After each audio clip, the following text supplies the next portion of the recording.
اللہ تعالیٰ نے قرآن مجید میں واقعات بیان کیے. آپ دیکھیے واقعات ہیں, مختلف واقعات ہیں اقوام کے. قوم نوح علیہ السلام پہلے رسول دنیا میں ہدایت کا راستہ دکھانے کے لیے آئے تھے. پہلے رسول نوح پہلے رسول ہیں, کیونکہ نوح علیہ السلام کی قوم میں شرک تھا. آدم پہلے رسول نہیں ہے, نوح علیہ السلام پہلے رسول ہیں, کیونکہ شرک آیا تو ان کو توحید کی دعوت دینے کے لیے بھیجا گیا. ان کی قوم کا حال کیا تھا؟ وہ بھی انسان تھے, کھاتے تھے پیتے تھے, ٹھیک ہے, زبان الگ تھی, طور طریقہ الگ تھا, لیکن ہم جیسے بشر تو تھے, ہم جیسے انسان تو تھے. قوم نوح نے کیا کیا اور ان کے ساتھ کیا ہوا, پڑھیے ان کا واقعہ قرآن کی روشنی میں. اللہ تعالیٰ نے قرآن میں وہ واقعہ بیان کیا ہے. بنی اسرائیل کے واقعات قرآن میں موجود ہیں, فرعون اور اس کے لوگوں کے واقعات قرآن میں موجود ہیں, قوم صالح, قوم مدین, ان کے واقعات کو بھی اللہ تبارک و تعالیٰ نے بیان کیا ہے. تو یہ سب کیا ہے؟ یہ سب عبرت ہے ہمارے لیے. اللہ نے کیوں واقعات کو بیان کیا ہے؟ تاکہ عبرت لینے والا عبرت لے. زمین میں اگر جرم ہوگا, یہ زمین اللہ کی ہے, آسمان اللہ کا ہے, ہم اللہ کے بندے ہیں, اس نے ہمیں پیدا کیا ہے سب کو. الحمدللہ ہم اس کو مانتے ہیں, ہم مسلمان ہیں, الحمدللہ ہم مسلمان ہیں, الحمدللہ ہم مسلمان ہیں, مومن ہیں. لیکن ہر کوئی مسلمان بھی نہیں ہے. کافر ہو یا مسلمان ہو, اگر زمین میں فتنہ و فساد برپا کرے گا, اللہ کی بات نہیں سنے گا, اللہ کی زمین پر بگاڑ پیدا کرے گا, نافرمانی کی زندگی گزارے گا, تو اللہ اس کو پکڑے گا. اللہ مہلت دیتا ہے. وَأُمْلِي لَهُمْ, قرآن کی آیت ہے, إِنَّ كَيْدِي مَتِينٌ. مسلمان پریشان نہ ہو کہ کافر جو ہے ان کو موقع ملتا جا رہا ہے اور وہ مسلمانوں کو یا ایمان والوں کو نقصان پہنچاتے جا رہے ہیں. اللہ نے فرمایا وَأُمْلِي لَهُمْ إِنَّ كَيْدِي مَتِينٌ, میں ان کو مہلت دے رہا ہوں, میری پکڑ بہت سخت ہے. اللہ تبارک و تعالیٰ کی پکڑ, إِنَّ بَطْشَ رَبِّكَ لَشَدِيدٌ, یقیناً اللہ عز و جل کی پکڑ بہت سخت ہے, لہذا اللہ کی پکڑ سے بچنا چاہیے. اللہ تعالیٰ نے قرآن میں فرمایا فَأَمِنَ الَّذِينَ, مختلف آیتیں پڑھی گئی ہیں, أَفَأَمِنَ الَّذِينَ مَكَرُوا السَّيِّئَاتِ أَن يَخْسِفَ اللَّهُ بِهِمُ الْأَرْضَ أَوْ يَأْتِيَهُمُ الْعَذَابُ مِنْ حَيْثُ لَا يَشْعُرُونَ. جو لوگ زمین میں برائیاں کرتے ہیں, کیا وہ بے خوف ہو گئے ہیں؟ کیا وہ یہ سمجھتے ہیں کہ زمین میں ان کو دھسا نہیں دیا جائے گا, زلزلے نہیں آئیں گے؟ کیا وہ یہ سمجھتے ہیں کہ ان پر اللہ کا عذاب نہیں آئے گا؟ ضرور آئے گا, اللہ ان کو پکڑے گا. آپ کا رب اس پر قدرت رکھتا ہے. أَفَأَمِنَ أَهْلُ الْقُرَىٰ أَن يَأْتِيَهُمْ بَأْسُنَا بَيَاتًا وَهُمْ نَائِمُونَ.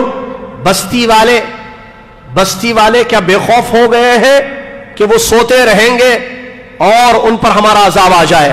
کیا عذاب سے بے خوف ہو چکے ہیں؟ یا بستی والے بے خوف ہو چکے ہیں کہ چاشت کے وقت کو کھیلتے رہیں گے دن کے وقت اور اچانک اللہ کی پکڑ آئے گی, اللہ کا عذاب آئے گا؟ اللہ کے عذاب سے بے خوف ہونے والے خاسر قوم ہے, نقصان اٹھانے والے قوم ہیں. اللہ نے فرمایا اولم يهدي للذين يرثون الارض من بعد اهلها ان لو نشاء اصبناهم بذنوبهم ونطبع على قلوبهم فهم لا يسمعون.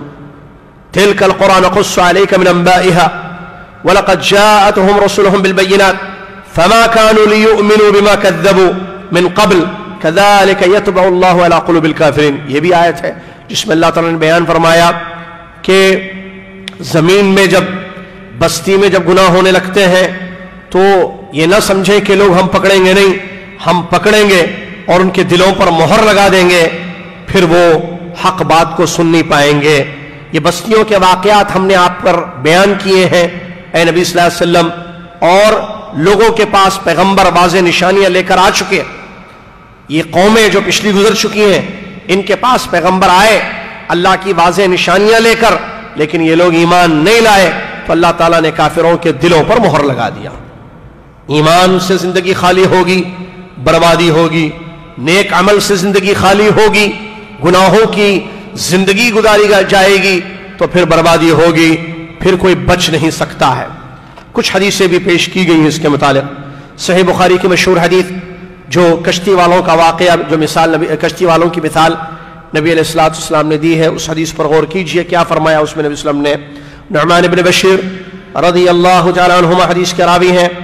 اس حدیث میں اللہ کے نبی علیہ الصلوۃ والسلام بیان فرماتے ہیں وہ آدمی جو اللہ کے حدود کا خیال رکھتا ہے, اللہ تعالیٰ کے احکام کی پابندی کرتا ہے, اور وہ آدمی جو حدوں کو تجاوز کرتا ہے, لمٹ کراس کرتا ہے, اللہ تعالیٰ کے احکام کو پامال کر دیتا ہے, دونوں کی مثال نبی علیہ الصلوۃ والسلام نے دی. ایک ایسی قوم کی مثال جن لوگوں نے کشتی کے لیے قرآن اندازی کی کہ کشتی میں سفر کرنا ہے جہاز میں تو کون کہاں رہے گا.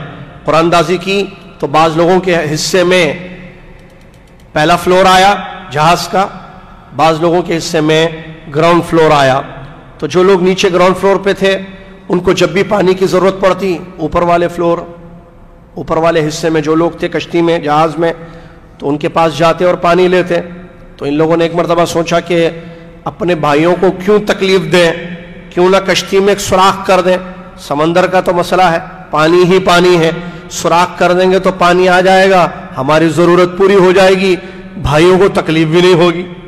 بعض انسان جو ہے سوچتا ہے تکلیف نہیں دوں اور بہت بڑی تکلیف دے دیتا ہے. سوچتا ہے کہ میں تکلیف نہیں دوں لیکن بہت بڑی مصیبت پیدا کر دیتا ہے. تو ان لوگوں نے جو ہے ایسے پلاننگ کی, ایسے سوچا. نبی علیہ السلام نے بیان فرمایا اوپر والوں کو پتا چلا نیچے جو ہے سوراخ کھٹ کھٹ آواز آ رہی ہے. مثال دی فَإِن وَمَا أَرَادُوا هَلَكُوا جَمِيعًا, اگر اوپر والے چھوڑ دیں گے, ارے بھائی نیچے سوراخ کر رہے پانی نیچے سے لے رہے, ہمیں کیا مسئلہ ہے اس کا, ہم تو اوپر خیر سے ہیں, چھوڑ دیا جائے گا, ان کو روکا نہیں جائے گا, سب ہلاک ہو جائیں گے. کیسے ڈوب جائے گی کشتی, سب ختم ہو جائیں گے. وَإِنْ أَخَذُوا عَلَىٰ أَيْدِيهِمْ نَجَوْا وَنَجَوْا جَمِيعًا, اگر ان کا ہاتھ روک لیا جائے گا, نہیں کشتی میں سوراخ کرو گے تو سب ڈوبیں گے, کیا کر رہے ہو, غلط کام کر رہے ہو, یہ رک جاؤ, غلط کام سے برباد ہو جاؤ گے.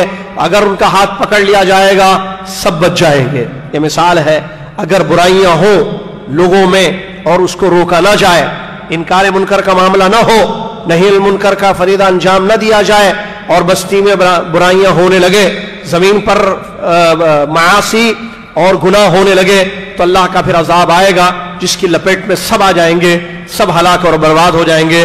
جیسے کشتی میں سوراخ کرنے کی وجہ سے ساری کشتی والے ڈوب جائیں گے اور برباد ہو جائیں گے.